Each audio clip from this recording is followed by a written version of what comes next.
As we did indicate earlier, it was likely that the number of people injured and also killed as a result of this massacre would rise. The latest report comes out of the New Zealand Herald, which is reporting that up to 27 people are said to be dead as a result of this. One shooter right now, as we've indicated, this particular scene here appears to be in custody.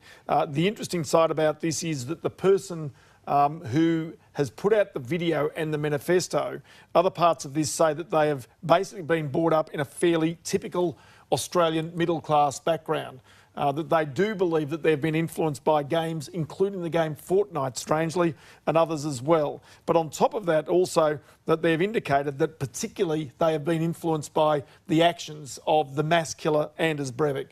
And they say that effectively they have taken true inspiration from him. Well, at this point in time, what has taken place in New Zealand not only is a tremendous shock to communities in New Zealand and right around Australia, but now the questions very much will be asked about how this person managed to get away with this particular situation without any knowledge, it would appear, of the security forces or indeed intelligence. And that was something that was not supposed to happen, especially in the wake of other attacks around the world. And based on that manifesto and based on the video that we've seen, there is a level of evilness behind this that is just extraordinary. In the audio of that video, we can hear the gunman say, "Let's get the party started."